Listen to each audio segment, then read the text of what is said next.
Hello on the Rockers. Are you looking for love? Well, we got you covered today with Daniel Cooley, co-founder of Best Man Matchmaking, to give us some dating tips for spring with celebrity astrologer from People Magazine and Good Morning America. Kyle Thomas is here, and me, your sassy host with the sassy most. Raise a glass, let the drinks begin. It's on the rocks.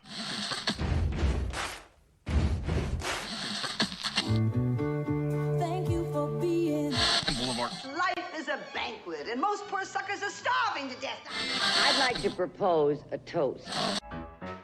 This is On the Rocks with Alexander, where I drink with your favorite celebrities as we talk about fashion, entertainment, pop culture, reality TV, and, well, that's about it. So pop a cork, lean back, and raise a glass to On the Rocks. Fasten your seatbelt. It's going to be a bumpy night.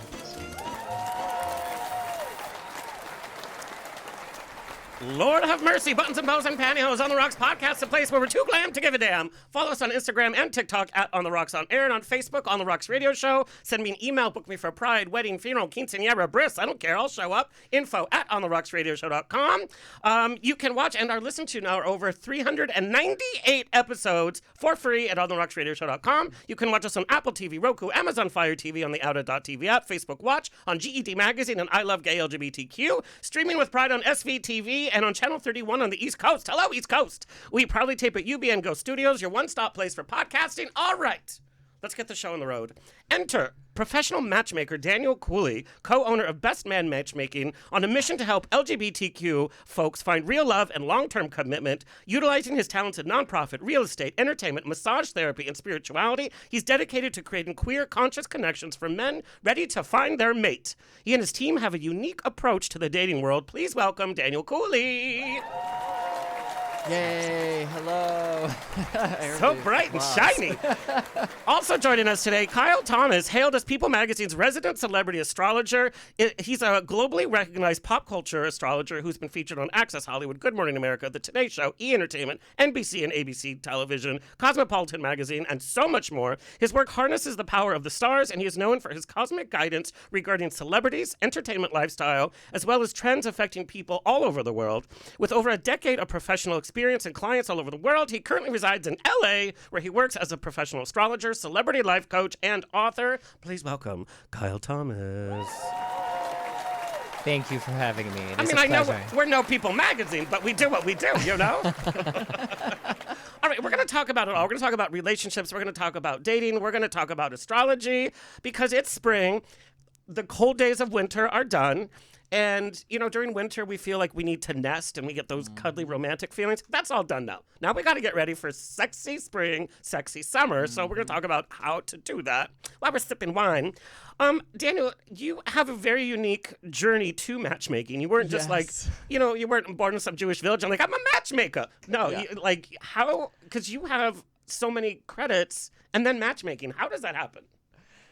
Oh gosh, it's so funny. It's just, you know, it's kind of a long story, but just like give you snippets of what it was about. Is I am a community builder. I've always been a community builder. I love, you know, connecting the queer community together. I feel like as amazing as it is that we have each other as a queer community, we treat each other kind of horribly. So we need that, you know, we need community. And I found that from a very long time ago when my friend became HIV positive. He and I created basically an alternative to HIV support groups. And we ended up starting a nonprofit. And he was the main person and I was the second person. And we helped come up with the name together. Anyways, within that nonprofit, we had like basically a club where we went to, you know, we had movie nights and game days and beach days and like lots of fun activities to do. And through that group, it grew from like a few guys to a few hundred to 1,000 to when PrEP came out, you know, it grew really, really large. And it was just where gay, bi, queer, and trans men and allies could hang out. If they were HIV positive, they didn't feel a stigma.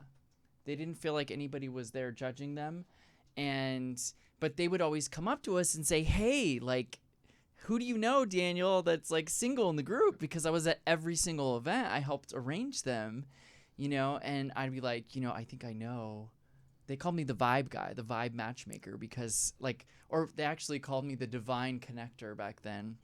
So chic. Come on, diva. Divine connector. That's your Grindr profile now too, right? Yeah, that's my Connecting people. Yes, exactly. I'm always good. But that's basically how I got started is, people were coming up and asking me if I knew anybody that they vibe with, and there was marriages and long-term relationships after that. And that was 14, 15 years ago. You're might as well make it professional if I'm doing the work. Exactly. And then when I got into real estate, same thing. Gay men buying houses, being single, saying, do you know anybody I could share this house with? I have this career, I'm doing really well, but and then that's when I reached out to another matchmaker and decided hey, can you give me some advice on how to get started? And he introduced me to my business partner who's been matchmaking for 6 years, and boom, off to the races. And it's not just you two guys. You have a whole team behind you. You have a stylist. You have an astrologer. Who else is on your team? So we have a celebrity stylist. His name's Trossi. We've got I know Kyle Trossi. Thomas. Girl. I love Trossi. God.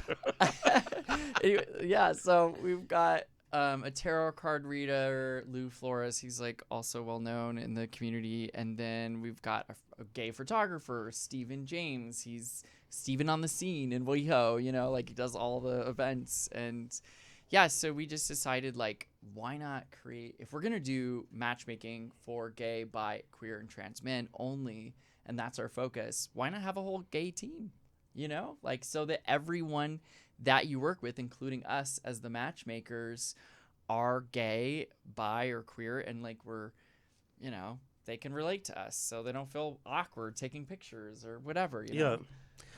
Now, how did you meet Kyle? Kyle. Oh yeah, I remember. Can I tell you? Is this a rated R story? No, it was over Tinder.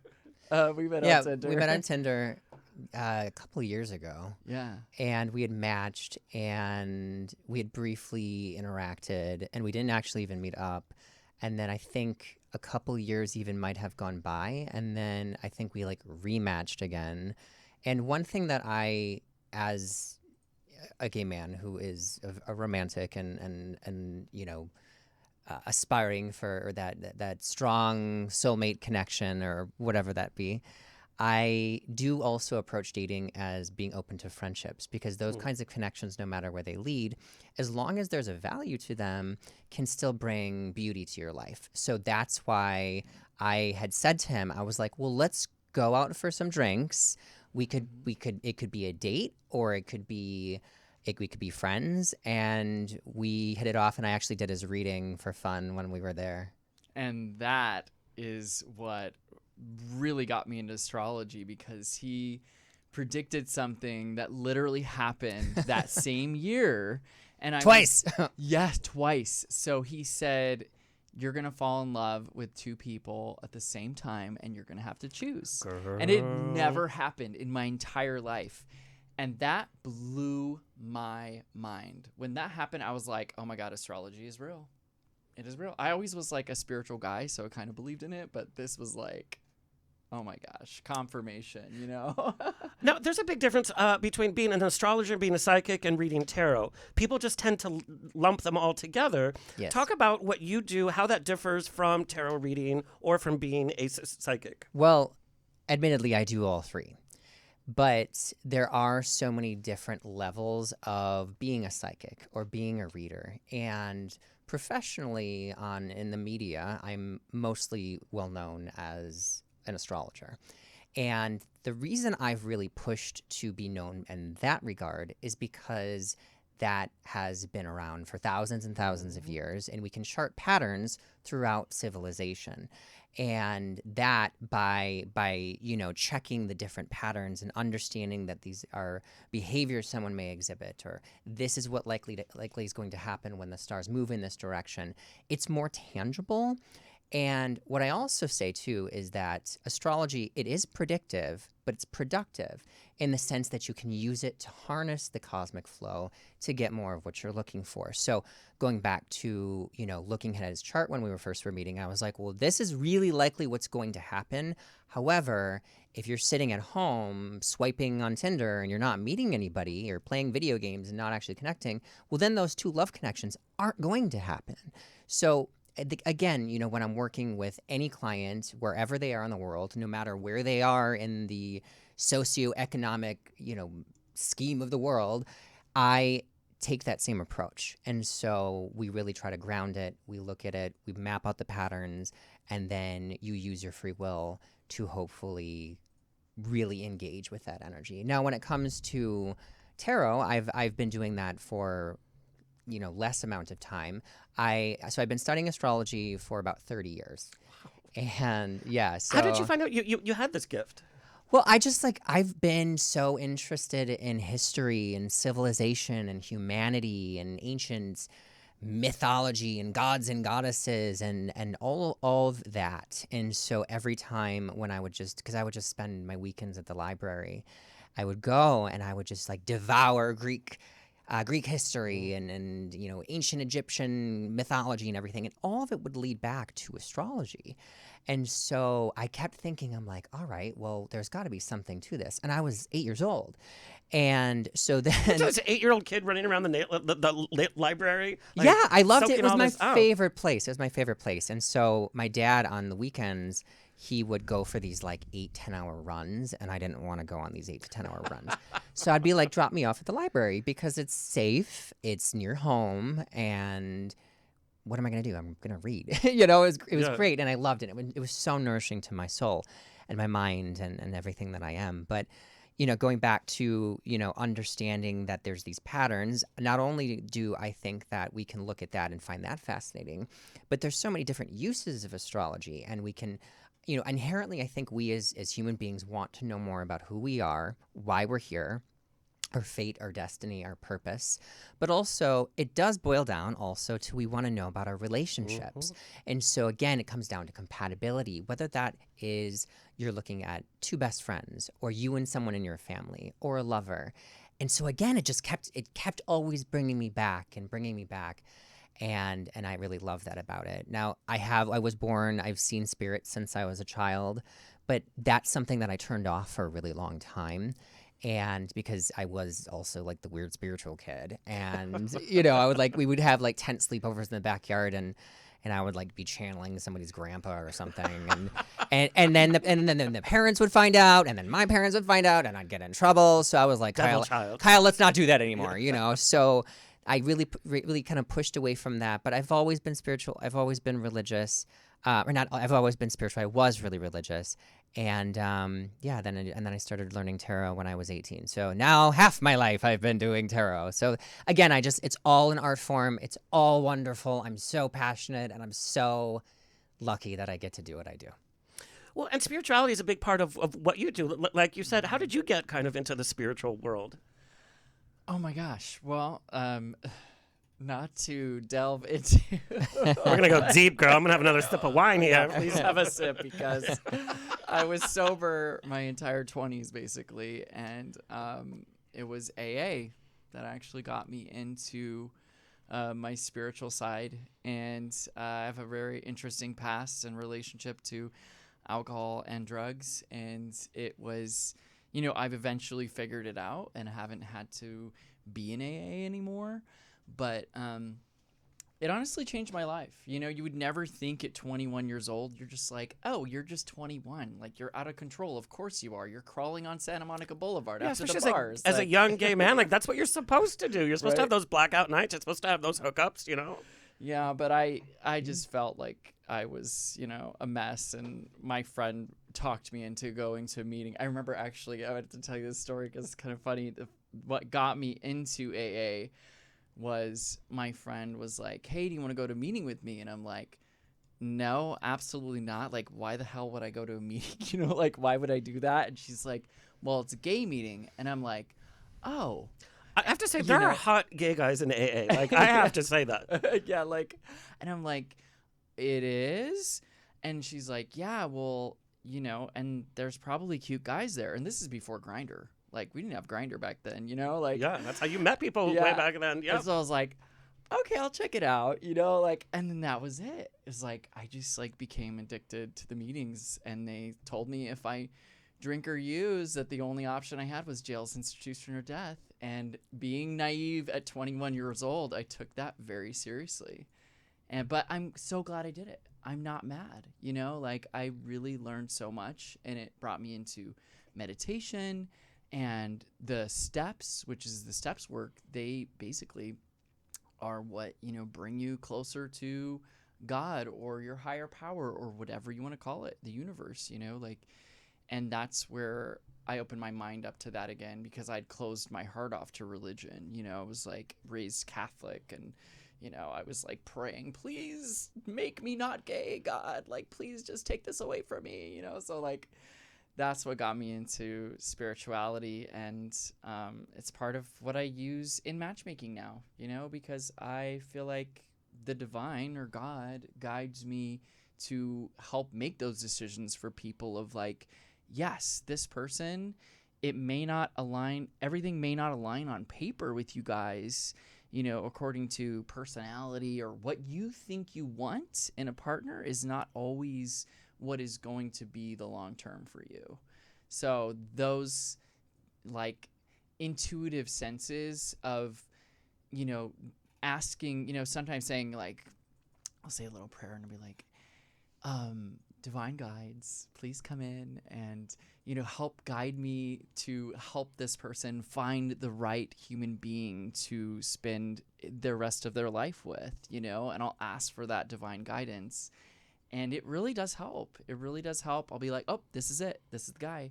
They'll go on a date and that's it. It's like first date sometimes I get it right on, because just that intuition, Many of us gay men have interesting relationships with religion. I was raised Catholic, and when I say I was in the church, like behind the scenes, way until my adulthood. What kind of relationship did you? Because you said you were raised religious. I was raised Catholic too. Oh, Lord. Yeah, Lord. so we should start a club. I mean, I was, and I've really gotten into, really reflecting on the idea of past lives in the last certainly couple of years. And I've actually been studying like karmic past life astrology and stuff. So I go down the rabbit hole and it's crazy. And in my chart, it consistently shows that I was a spiritual leader in many past lives. Now, again, how do you prove that? I guess you can't empirically, but again, it just really fits with a lot of patterns that I've been. And, I remember being, really young and being like, oh, I'm going to be a priest someday. Like I used to be a priest, like sort of like knowing these things, or I was the tribal leader, or or I was those kinds of, I was the Egyptian priest, or, whatever, all those kinds of things. Because I've always been so drawn to it. But then I remember I had this sort of revelation before puberty where I also was like, but I'm going to get married someday. And I know that I'm going to be with someone. So I can't be celibate. I can't be, alone. And I remember consciously coming up with that sort of that thought and vision. And, I think that still has, motivated me throughout my life. Now I don't identify as Catholic any longer, but I do think that there's so many beautiful nuances to the kinds of spirituality you can experience, and I do think that they're all sort of visions of God. And I also think that each person is a vision of God. Like a big different G face. God, or just like an energy? I think that's the same thing. I think that's actually the same thing. And so, I mean, again, some people may want to think that it's a big white dude that's standing on a mountain. Sure, if that's what you're going to believe and that's what's going to really motivate you to live the best life, hopefully in the betterment of humanity and in the world around you, I'm not going to tell you that you're wrong. But then there's also a lot to be said that the universe is God, or we are God, our divine will is God.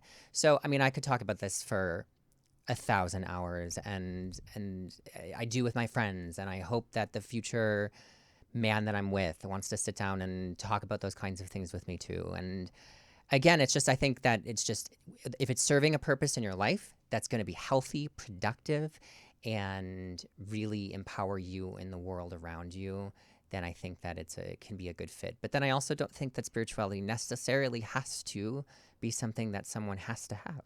So this is my question. In the dating world, you two are very spiritual. You and I have talked. You know, I laugh a lot. Like if somebody wants to meditate, I'm like, oh God, I'll wait in the corner.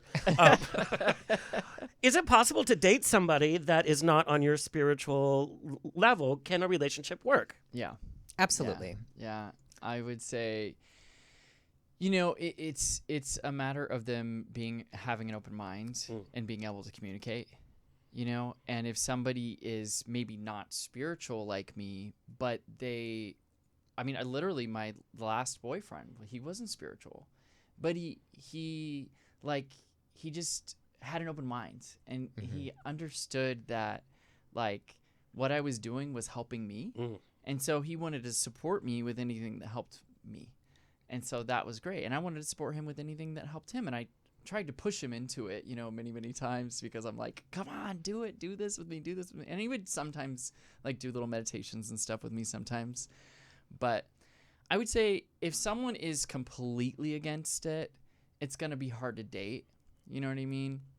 Like if they're like, that's evil, like, you know, or like one of my religious brothers, like if he's like like my religious brother, that, you know, I love my brother, but all my brothers, I love them very much, in case they hear this. I doubt he's gonna watch it, but anyways, he thinks tarot is evil and bad, and you know it's part of the devil, and it's okay. one of the biggest misconceptions out there is that it's anti, Christianity, or that's ridiculous. But I don't think I could date somebody that was on that level. You know what I mean? It depends on the level that they're at. If they're open-minded to things, great. If they're like, absolutely not, this is evil, don't meditate because you're going to hell, then, that's another level where you're never going to be able to make it work. Yeah, and I agree with that, but I also can apply that to astrology. And I think one of the things that I hear a lot of people say is that, like, I do or do not believe in astrology. I'm going to clear the air right now. You don't have to believe in it because it's not a belief system. Yeah. It's not. It is an art form, and it can be used as a tool. So that's why, again, people, when they ask me, do I believe in astrology? I'm like, I am astrology. We are astrology. Astrology is energy. It's art. It's life. And so that's why I think it's really funny, because there have been a lot of guys that I have either like gone on dates with or gotten to know or dated more significantly that didn't believe in astrology. But let's just put it this way. When they're done dating me, or I'm done dating them. I like how you changed. I was like, I'm done with you, girl. They always do. Yep. Because it's one of those things where they see it in action. Mm-hmm.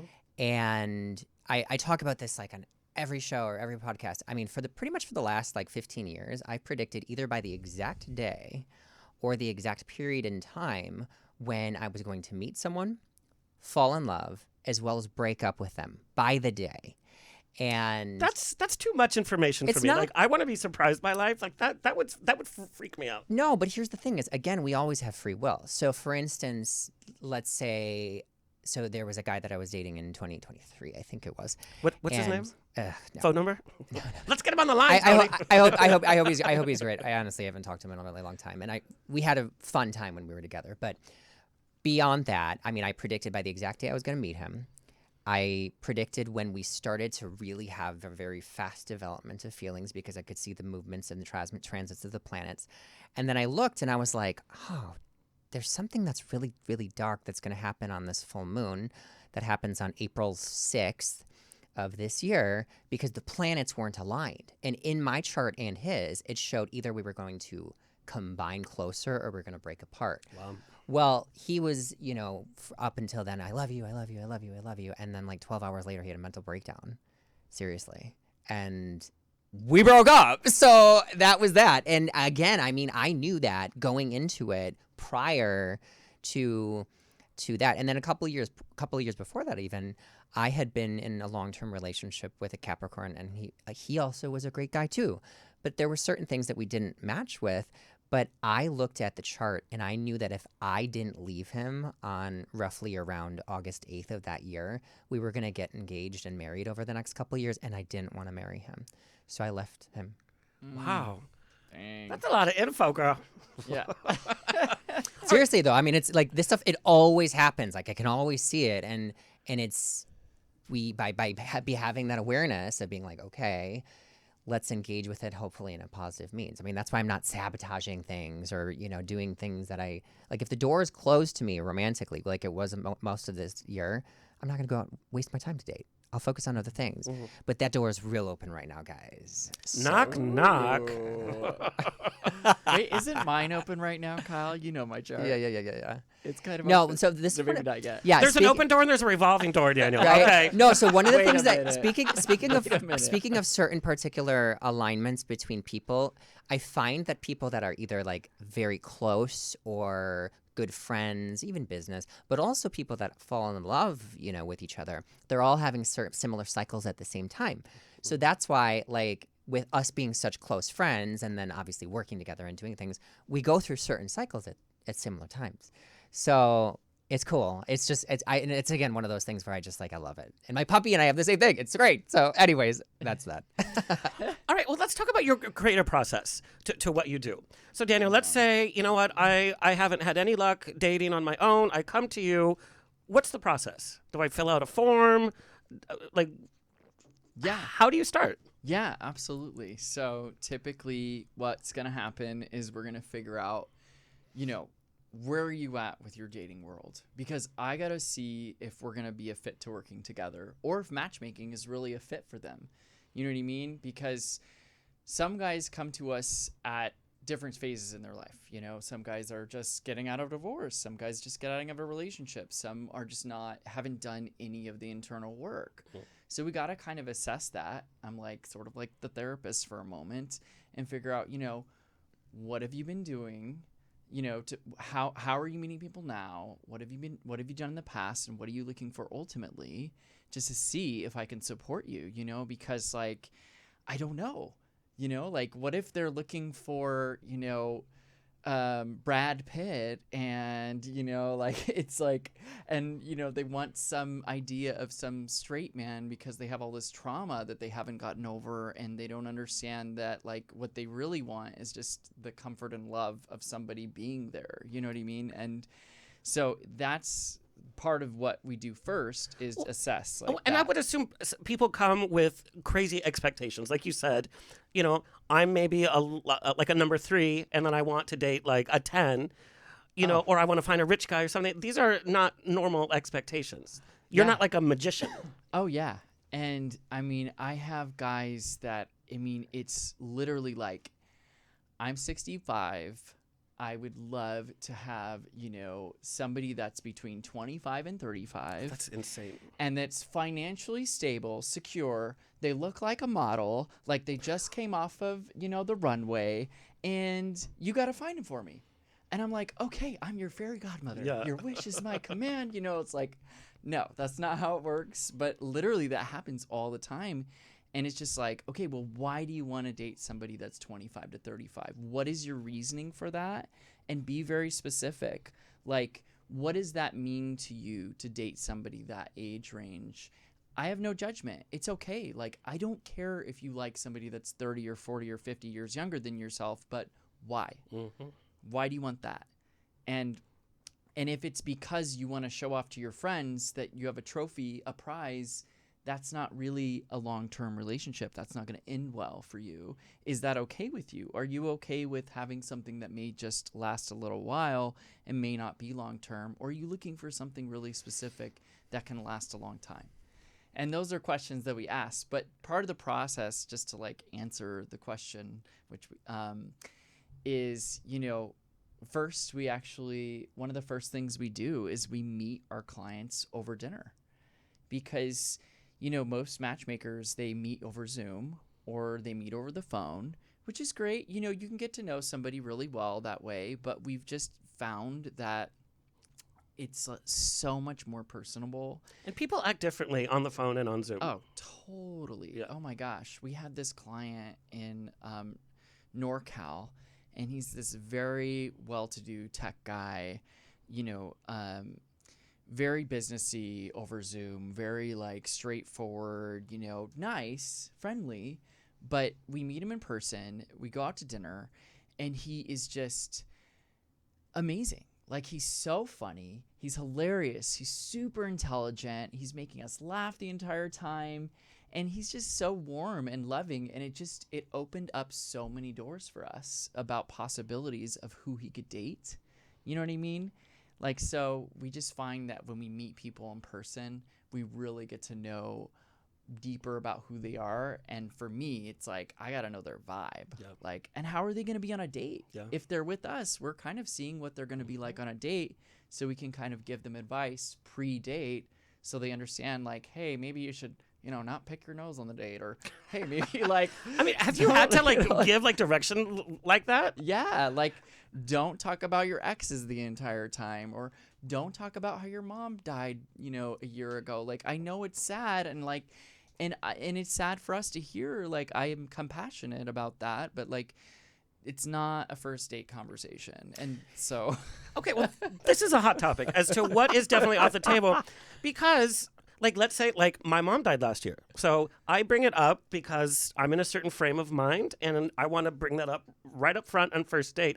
What should you bring up and what should you not? Such as, do you bring up, I'm a trans man on the first date? Do you bring up, I only have one ball on the like, I mean, like, what do you bring up to get out of the way so that you can move on? typically, you know, what's really cool about working with a matchmaker is we're going to do that for you. Okay. So if somebody has some sort of more, I would say, extreme, you know, circumstance, we're going to let their date know, hey, look, this guy just went through a breakup a year ago. You know, like, he's really worked on himself. He is ready to date again, but just want to let you know ahead of time. Or, hey, they just, you know, they lost. As long as the other person consents and says, yes, you can tell my date this, we're allowed to let them know first ahead of time. Like, hey, just to let you know, he lost his mom a year ago. So that's just something that happened. You know, just want to let you know ahead of time so you can have compassion in case it does come up in the future. I don't think it will come up on the first date, but just want to, you know, so we kind of prep them. So when it does happen, they're not like, oh my God, that's so sad. Oh, Yeah. you know, like, it doesn't turn the entire date into, you know, oh wow, like, poor you. It's more, you know, they can focus on other topics. So that's why it's what's really cool about working. One of the cool things about working with the matchmaker is you kind of like get pre-vetted first, you know, so you get to get all those little things out of the way that you're worried about that can make you nervous on a first date. You're like, oh God, I already told my matchmaker and they relayed the information, so I don't have to talk about it. I don't have to let them know that I can't, you know, I have erectile dysfunction. I mean, it does happen. That's such is that something you have to bring up? I mean, at what point in the dating do you bring that up? I mean, that's a big issue, but it's also a very intimate issue. I mean, that's something that the matchmaker is either allowed to or not allowed to say to their dates, because it's like, do you want to be the bearer of this news the second, third, fourth, or whatever date you decide you're most comfortable with saying this? Or are you gonna, or would you like us just to say it up front? And if they say no, then, you know, you've eliminated that, you know, confusion right away. Or like, you know, they don't have to go through the process of really liking them and really like wanting to date them and then telling them that, and then that's a deal breaker for them, you know. Okay, so I have a question. I hung out with my friend yesterday, and he's dating. In fact, he's going to sign up with you, or he's going to meet you. He's on vacation next week, but when he gets back, he wants to meet with you. Yay! He went on a date, and he doesn't date regularly. He met this really nice guy, and the guy, in the course of their first date, was like, okay, on a scale of 1 to 10, how kinky are you? What are your kinks? And he was like, what? On the first date? But if you are super kinky, you know, sex is a big part of a relationship. Is that something you bring up on a first date, like your extreme kinks? Oh gosh. Because I don't know how I felt about it. I'm like, well, at least you got it out of the way. And if you're not compatible that way, you're just not compatible. Yeah, I but mean, it's kind of a weird subject yeah, for the first date. you know, I do think it's a weird subject. I think if it's like such a high priority in your life, like sex is like number one ultimate. Like if the sex is not, you know, at 100%, then there's no way I could ever date, which I don't believe in that. I think like you really build a romantic connection with somebody. You build that, you know, you relate to them, you build that soul connection, and that's the sex becomes better that way. That's what I believe. I don't think that having sex after a first date is necessary to test it out, you know, test drive. Gay men, they all believe like, we got to test drive, make sure it's good. It's like, I know people that have sex and then they date. yeah, I mean, that happens. There's nothing wrong with that at all. Like, no judgment. If you want to have sex on the first date, go for it. I used to have a 5-date rule. 5 dates? Yeah. Jeez. This was in Talk my about blue balls. Well, so on the 4th date, they're just like scraping the table. so I had 5 dated a guy for dates. 4 years, and he had cheated on me consistently throughout the entire time. So I was like really traumatized. See, that makes sense. And so I basically, I mean, I went on pretty much like 300 dates in like a year and a half. It was like I was insane, man. It was like it was every crazy. day is a date.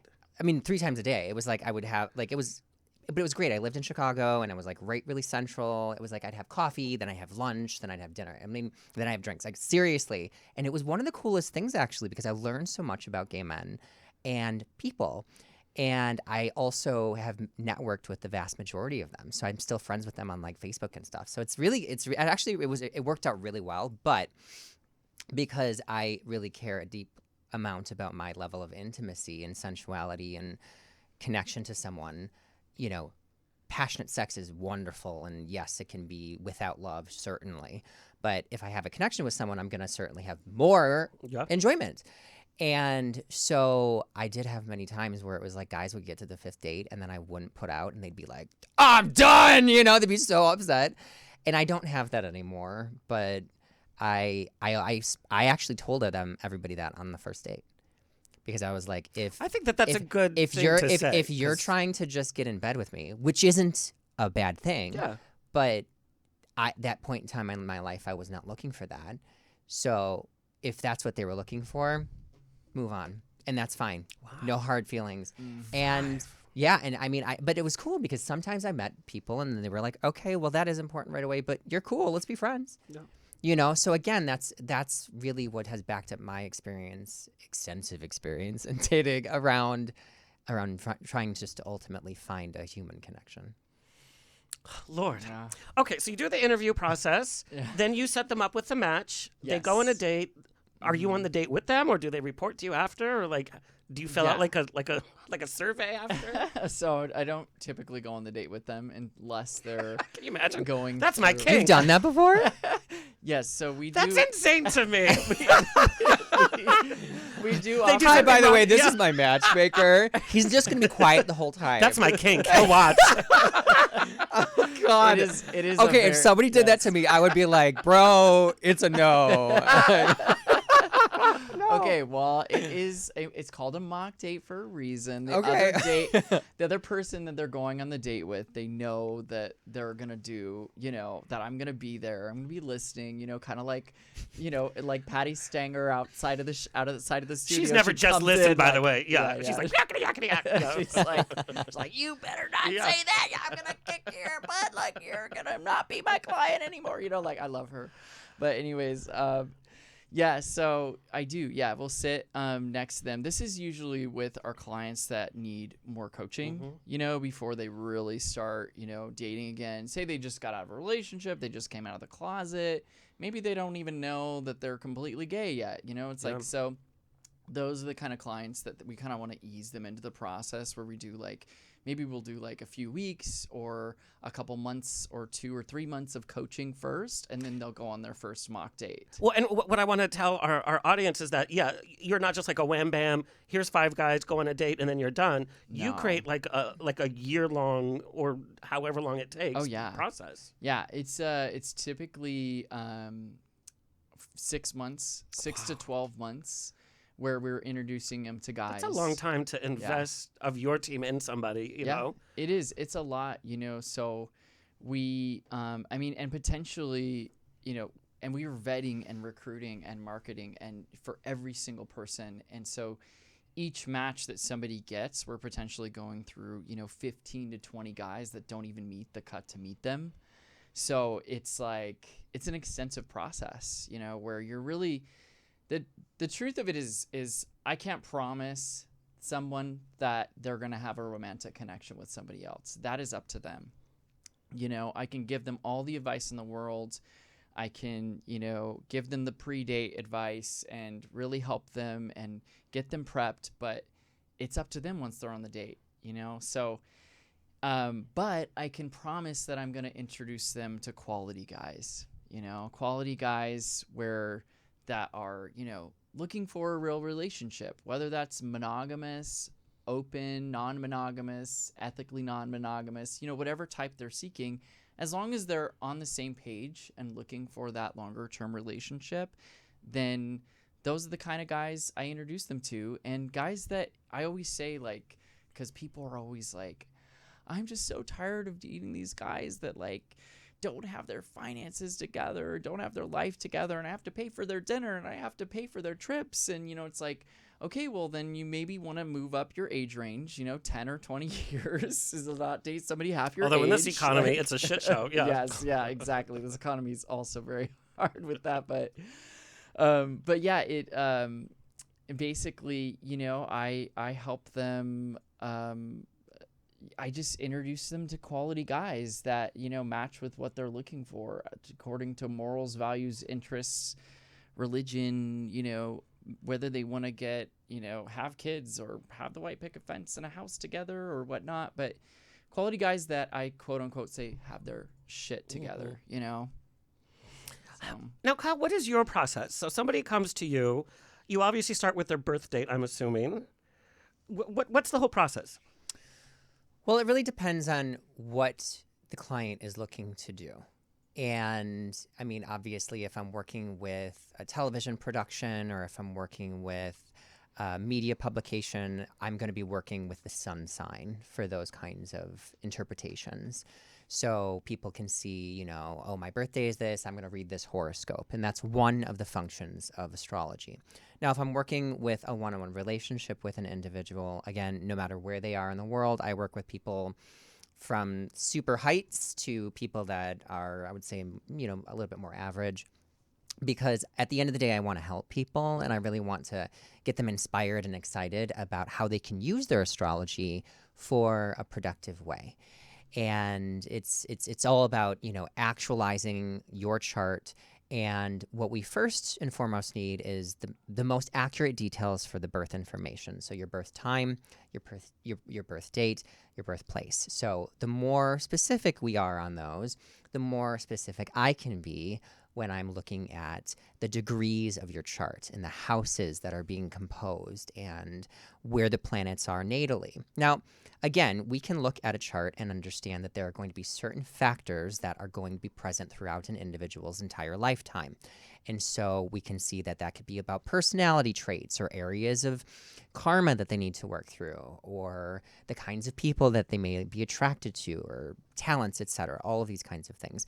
And usually I feel like if it's a first session with someone, we will talk about those details, and I'll be like, well, this is your rising sign, and this is how you're going to read your chart, and this is your sun sign and your moon sign. And the big three, I do think, are one of the easiest ways to know the most of what's going on without doing like an in-depth reading with an astrologer. So your sun sign, which is your core personality, it's tied to your date of birth. Your rising sign, it's how people perceive you.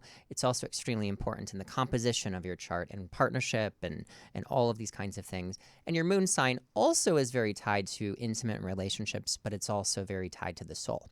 So we can look at these different aspects, and I actually went to school for psychology and majored in that. So I kind of take a very psychological approach to that particular part of the session. So we'll break that down. And then I think that there's a lot of exciting energy for people that, especially if they're getting their first astrology reading with me, they want to know like predictions for the year ahead. Yeah. And they want to understand like, what are, when's a good time for love, or, am I going to find love? Now, again, when it comes to astrology, there are certain techniques that you can use, like horary and progressions and other, advanced techniques that I do have experience with, but I don't particularly love to use all the time, that can give you very specific times. But the thing that I love to focus on that I think is the most accurate and most usable are transits. So the planets are always moving through the heavens. So if there's a planet in an area of your chart, well, then not only is there energy to be taken, but there's something that's likely to happen. So that's why, for instance, using my example of like, I'm in a good place for love. Well, Mars, which is the planet of sex and passion and desire, is in my 5th house of romance right now. So this is when I should be dating. I should be meeting people. And so I have been, so it's that kind of thing. But if the door is shut and the energy is not there, I'm going to be focused on other things. So another thing that I think is really cool about it for people is that we are all inherently gifted with levels of intuition. So I think what I love to do at the beginning of a session is I sit down with somebody and I'm like, where do you think you are in your life? Like, what do you think is evolving? What are the key factors that are taking place right now? And more often than not, even if people can't put the exact finger on what is going on, they tend to feel like, oh, I can feel that love's coming, or, ooh, I'm really unhappy in my relationships and I feel like there's a change, or I'm really unhappy in my career, but I feel like I need to evolve. Well, that's because a planet's triggering it. So that's what's happening. And so, again, I don't want to, I don't have to get into all the nitty-gritty details and be like, well, Saturn is squaring your sun right now, and your Mars is, opposite your Neptune. You don't really need to know. I like that voice, though. Well, you don't need to know all of those details. But what I try to do is explain it in a way that is, again, proactive, productive, and helpful to guide them. So I usually give people dates, time windows, and that usually is like a first introductory reading, or the reading that they do once a year. But then I also have clients that I consult with, and like let's say I'm working with a pop star. Like, I'll work with their manager, I'll work with their agent, I'll work with maybe a photographer that's going to photograph them, and we actually time, like, let's say they're like, I'm releasing an album this year, and I'm like, okay, cool. Well, what is your timeline that you would like to be doing these kinds of things? And then let's time certain things that can be happening like that. So that's why the same thing is, it's like we consult on, regardless if someone's a celebrity, this is a good day for, let's say you're in a relationship, to propose. This is a great day if you're in business to sign a contract. This is a great day if you are launching an empire to, blast out your advertising, like all of those kinds of things. Just to end that sort of, vision of it, though, is that I love astrology because astrology is life. And so by that definition, it applies to everything that we go through and any consequence or situation we'll be in. Damn. It's real. I mean, it is no joke. The first thing he told me about this year, because he does my yearly reading, is that I was going to get, run into abundance this month financially. And it's literally, the door opened up within the first week. And it's astrology is so real. But it's not magic, and it's not entirely manifestation, because I do teach manifestation, and there's many different ways that you can work with it. But in that regard, is if the energy is not already open to you, or it's not ripe for you, it's like planting a garden in winter. It's going to die. It's not going to grow. But if you do things at the right times, you're going to get certain results. So, and again, everything in life is a cycle. There's ups and downs, there's ebbs and flows through every single area of our lives. So when he was like, Kyle, I've had a dry month. I really, really, really need something to go through soon, even though he's successful. He's got a lot of things that are great in his life. But he was like, I just need to know when this next windfall is going to come. And then we look at the chart and we look at it, and it's not the psychic energy that I'm going through. It's like, all right, let's compare this. And it's like, this is when it will. Yeah. Yeah, it's pretty cool. All right, let's talk about some dating hot topics. What are some red flags, and for both of you, what are some red flags that you just should never ignore when you're starting to date somebody? When you're starting to date somebody, or for a first date? Both. Yeah. Okay. Yeah. I think one thing that you really need to look out for, if you're dating on your own or off the apps, or wherever you're doing, if you're not working with me in particular, because I'd vet this out right away, is whether somebody is actually looking for a relationship. Get on the same page right away, because a lot of people, what they do, especially gay men, they're very passive aggressive in LA. So watch out for this one, because this one happens all the time. I know, because it happened to me all the time. And I was just like, yeah, sure, I'll still go on the date. Like, no problem. But it's people will say, I don't know what I'm looking for, but if something great came along, I would be open to dating or something more serious. No. Immediately red flag. Do not cross and press go. I was going to say pretty much the same thing. Do not go. Because if you are actually looking for a real relationship and you're not looking just to date and have fun and like play around, then that person is not your person.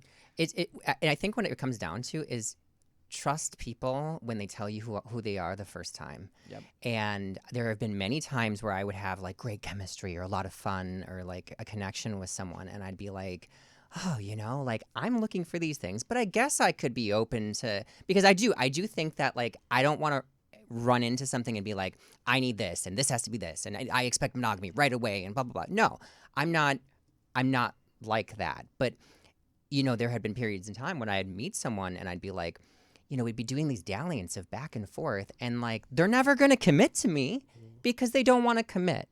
And even it's like, I mean, there was this guy that I had been doing this like 6-month thing with in like 2023. And I honestly haven't really much dated since then, because I've just been like, I'm so sick of these idiots. But it's not because I think I'm better than people. It's not because I have too high of expectations, but I'm sick of being burnt. So that's why I focus on building friendships instead, because I think that is a connection regardless that can grow, and then there's no pressure. But going back to what I was saying about this guy is, it's like he had said from the beginning, he was like, no, I haven't dated someone, and I haven't gone on a date in 10 years. And I was like, oh, this is okay. 10 years? 10 years. I know, right? Damn. And I was like, well, maybe, because we have really good chemistry and we laugh a lot and we like similar things. Maybe we'll have a vibe. And we did this on and off for 6 months. And even his friends would take me aside and they'd be like, Kyle, don't date him. He's terrible. And I was your like, friends are saying that? I mean, his friends that I don't even know. And I was like, no. But like, again, it's like, it's for me, for the last few years, I've focused on, all right, I want more success. I want more happiness. I want more pleasure. I want more love in my life in abundance. And it doesn't necessarily have to be romantic love. I would love to add that into my level of happiness, but I'm not unhappy that I don't have someone. I have a wonderful family. I have a wonderful friend group. I have so much to be thankful for. So again, I just drop those awful human beings.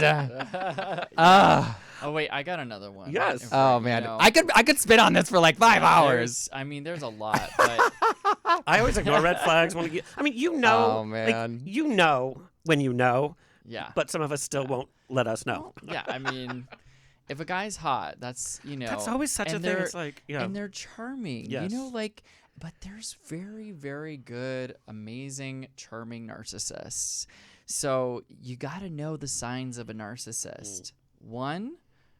First sign is they don't let you get much of a word in on the date. They're talking 90% of the time. They're not curious about you. They just want to talk about themselves. And that happens in LA a lot. I don't know if it's disproportionate, but it just seems in LA that's the thing. It's like, oh God. Yeah, watch out, because that's your first sign, and right away, like, okay, this person is not interested in me. They're interested in themselves, So it's like, that's what this relationship will be, and just know that it's most likely not going to change. Maybe, it can be sometimes they'll be like, oh, I'm so sorry I'm talking. Like, please let me know more about you. I'm just nervous. That can happen too. So you can give them a break in regards to that. But like, when that happens, right away, or if they bring up that, they're their obviously exes, if they have mommy issues or daddy or issues, their exes constantly. Yes. Like, No. Yeah, if they're talking about how bad their exes were or how bad their friends are, believe them. See, but on a first date, I want to know why somebody's relationships didn't work for them, because I want to know like what the situation was. So I will ask people about their last few relationships. But that's fair. But I think if someone is coming into a situation, and I'm sure I have done this in the past when I was still getting over someone, where I was essentially looking to either find validation from the person who left me, or from the relationship that didn't work out, or trying to psychoanalyze. It's just, I think if people are really, really obsessed with their exes and what's going on and all these other things, they can't open to you. So, but I think that's fair, and that's an intelligent thing to do, to ask people about their past relationships, because if there are cycles, you wanna be aware of them. Yeah. All right. Open relationships. Is it possible to have a fulfilling, loving, long-term relationship if you have an open relationship? Yeah, I think so. And it's all based off of trust, right? I think that you have to build that trust first. I think the relationships I see that don't really work out, especially, like, I don't know the heterosexual dating world very well. I know the gay, bi, and queer, men world. And the ones that I see that are open that don't quite work right away are people that are, one of them's a sex addict, or both of them are sex addicts, and they're just like, they're basically holding a friendship with each other, but they're just having sex with everybody else and not focused on each other. And those are the ones I think that don't work. That's like half of LA. Yeah. Well, I think there's a lot of sex addicts that don't even know that they're sex addicts. I would when you're on agree, Grindr, every single free minute, or I mean, yeah. Yeah, and it's an issue. It is a big issue. I do think that you can have an open relationship and have sex with other people, but make the main person your partner. You got in a relationship with them for a reason, right? Because you really want to spend that quality time with them. So why would you 90% of the time have sex with only other people? I don't know. See, I'm just sitting here. I'm just like, I need more wine. I need more wine to talk about this. But because if that relationship is for you and it's so fulfilling, why would you need to go outside? And also, even if you have a hookup in the alleyway, you're still giving your energy and emotion to somebody. Even if you don't even see their face or whatever, you're still giving part of yourself away, and that's not going into the main relationship. See, that's why I don't hook up. Yeah. I have. Ever. No, I have. Oh, of course I have. And I try not to, unless it is like I think this is a vibe. But I also don't judge people that do. Yeah. But anytime it's worked out that way for me, I always just feel depleted. Yeah. And it's just something that I find to not be my expression of intimacy. Like, I love sex, and I love great sex, and I love passion and connection and all of that, but I don't know. I don't know. But I think that the interesting thing about open relationships, I agree with everything that you're saying with that, but I also think that there are nuances to certain relationships that we may not necessarily understand, so we can't generalize to everybody. But the ones that I have found to be the most successful that are in my friend groups and long-term friendships, and some of them are actually heterosexual relationships, is that they started off monogamous and then they eventually had some dalliances, open discussions, either played together, did any of those kinds of things. But the interesting thing is they usually end up closing it again. That I have found. And I have like a lot of friends that have done that. And then if they want to open again, they can, but I don't know. I think going into something being entirely open, if you're ready for it and that's the limit of emotion that you're willing to exchange, maybe that is perfect for them. But it's not perfect for me. Yeah. I would just close it with saying, open relationships, it's have you done the emotional work? Are you having sex with a bunch of other people because you have trauma within yourself and you've never learned how to love yourself? and you are looking for that validation, and the only thing that validates you is having sex with a lot of hot people all the time, and then you get in this relationship and you're putting that on the other person, and as well, like there's probably not going to be any trust there, because how can you trust somebody that doesn't love themselves? It just doesn't work. And so it depends, I think, when you're going into something with somebody else where you're like, okay, we're going to do this open relationship. Let's have this agreement.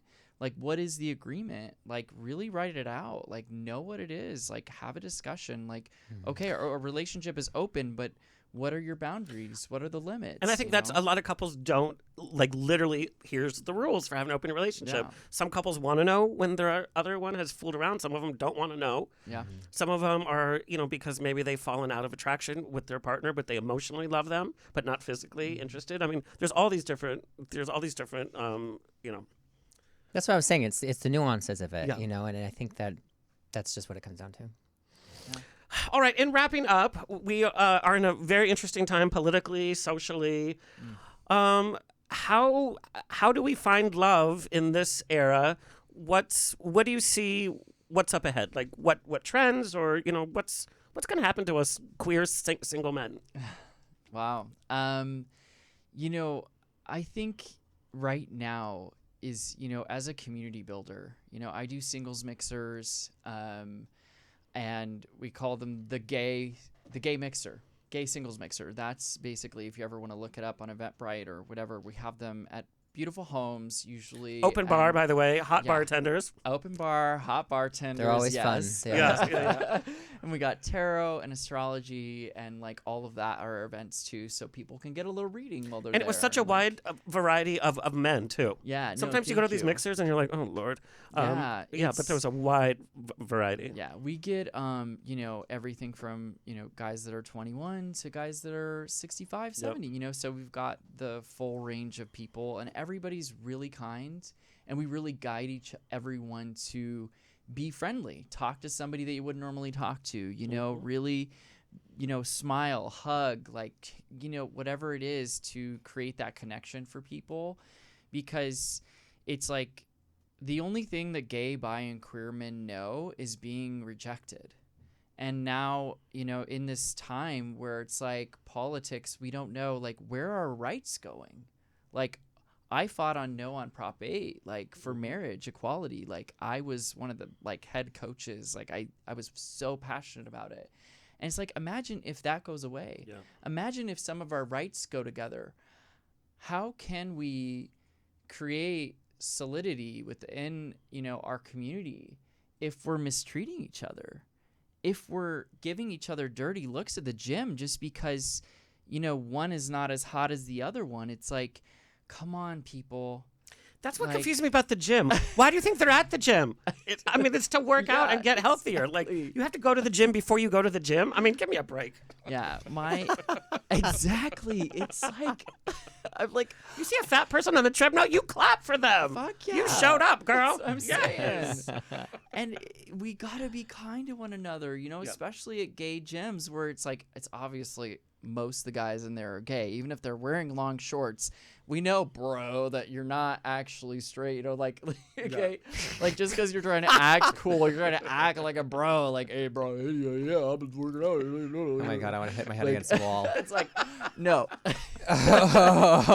It doesn't mean that you can't be friendly. It doesn't mean that you can't remember somebody's name. It doesn't mean that you can't introduce yourself. The gym is a great place to meet people. Come on, like, I don't know. If I'm sweaty, I don't want anybody talking to me. Oh. And plus, Yeah, I it's like wouldn't agree my with that, private actually. time with my music, and it's like, leave me alone. Yeah, when I'm in my mode. Same Yeah. thing actually with Runyon. It's like therapy. Yeah, when I hike like every day with my puppy, and like people will try to like stop and say hi, even if it's a friend. I'm like, don't talk to me. I'm in my zone. I'm like, come on, like I'm sweating and I'm like, feeling hot because I'm listening to some, I don't know, something.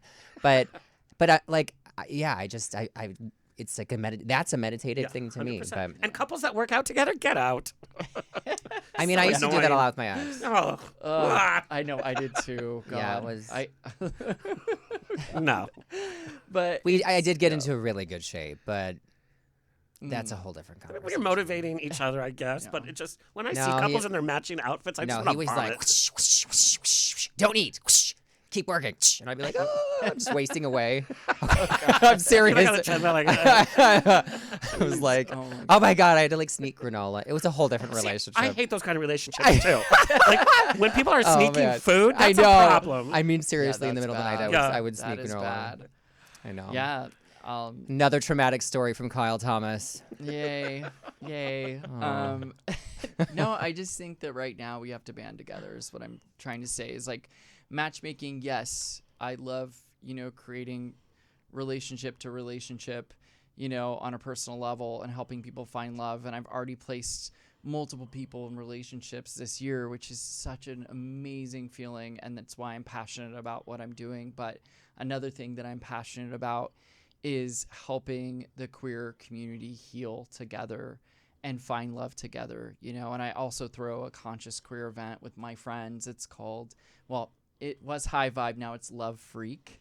And it's yoga, meditation, God, sounds sound awful. bath, ecstatic dance. Oh God! You're like, bitch, I will not be there. I'll be in the corner really with a fun. martini, like, good job, guys.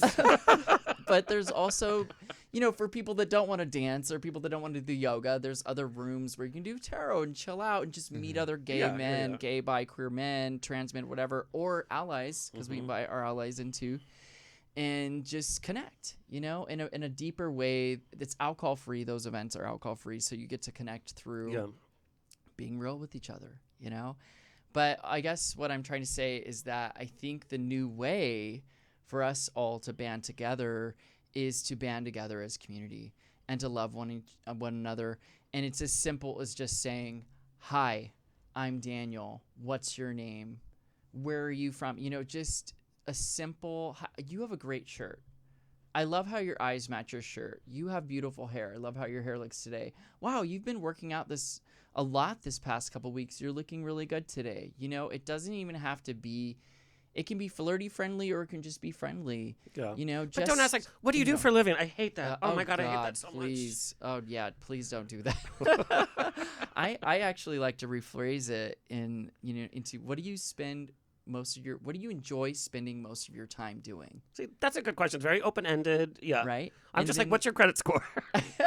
I mean, that's a pre-qualifier too, so. Damn, girl. I can't meditate. I can't have a credit score. Tell everybody where they can find and follow you. Yeah, so at Matchmaker Daniel Cooley is my Instagram. And then go to bestmanmatchmaking.com. And your whole team, all the bios are there. You can. Yeah, you can check us all out. You can contact us. You can contact them. You can contact Kyle through there. We've got, when we set you up, we're going to, introduce you to potentially our tarot card reader, our astrologer, our photographer, our Trossi. I love him. He's amazing. He's so good. Okay, at but what we're he talking about does. dating. He dated somebody new. And all social media, every goddamn picture and post was their relationship. It's like, dude, we get it. And then look what happened. Okay, well, Wait, what? We love you, Trossi. You know those couples that start dating and then they have to have their significant other in every goddamn post? It's I like, get it, oh, yeah. look how cute he is wearing one sock. Like, who cares?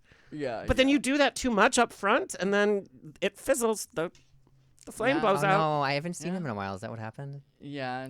Dun, dun, dun! Okay, do not. I can't say anything. I don't know what's the I haven't seen him resolution in forever. yet. I'm not sure what's going to happen with them. Well, I yet, just know there's but no I joint post anymore. Yeah. I was like, thank God.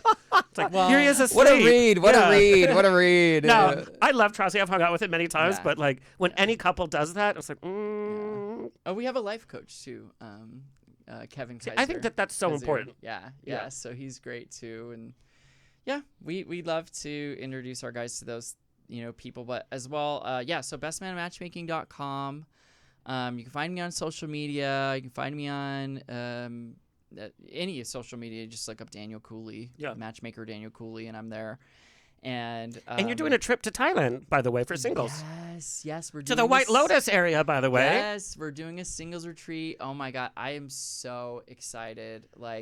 Yeah, we're going to all the beautiful islands, staying at these beautiful resorts. I'm going to create really fun games and exercises for the guys to connect and hang out, and they're all going to be single and obviously like successful because they can afford to go on a freaking retreat. So it's going to be quality guys and it's going to be so much fun. We've already had hundreds of people that are interested. So we're actually only taking 16. And so I've got to like really sort. I'm actually supposed to be going through that today. So, but I'd love to be on that committee, by the way.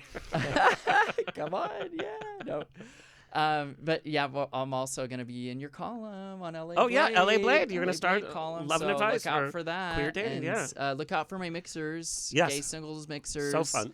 Look out for our Love Freak events, the Conscious Queer events. And yeah, I mean, that's where you can find me. Oh, Daniel at bestmanmatchmaking.com is my email. So.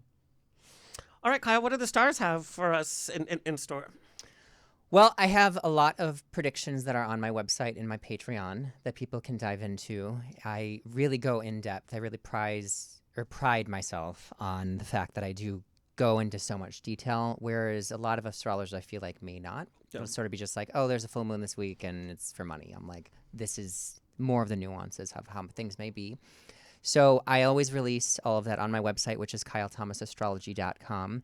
One thing that I want to sort of mention that I was talking about how, we all collectively can connect with the intuitive movement of humanity's evolution. Well, what you're all talking about is Pluto and Aquarius.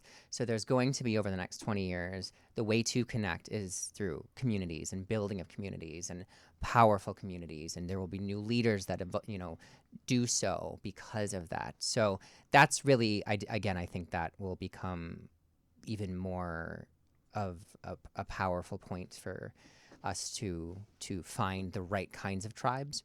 But anyways, just sort of where to find me is my Instagram is Mr. Kyle Thomas. So it's MrKylethomas. And my website is kylethomasastrology.com. And my Patreon is patreon.com/KyleThomasAstrology. And you can go to people.com too. Yeah. I have my weekly column is with People Magazine. It comes out on Sundays. And I have a ton of other articles that are always coming out. I mean, I have videos with Good Morning America. I just found out I was on E! News yesterday. That's so crazy to me. Like, the whole celebrity side of what you do is so fascinating. It's really wild. I mean, it's just like I'll suddenly, like, I was in the biggest Spanish newspaper yesterday. I was in E! News and E! Entertainment yesterday. I was in India's biggest publication yesterday, and then who was the other one? And the Economic Times. So it's like this stuff happens to me like all the time, and I'm like just really grateful because it's cool. I'm it's so wild, and then also it's like I get to work with really cool people, and I've got some TV stuff going on. So yeah. Ooh, all right, girl. All right. Well, that's it. It's always a grab bag of fun here. You never know who's going to show up every week on The Rocks. Big thank you to our engineer and station owner, Tony Sweet. Please like, share, subscribe so we can continue bringing the show to you for free. Until next time, stay happy, stay healthy, stay sexy, and if you drink, stay tipsy.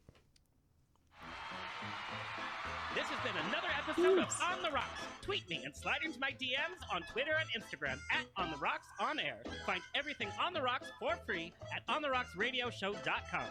Subscribe, like, review, and share. Until next week, stay fabulous.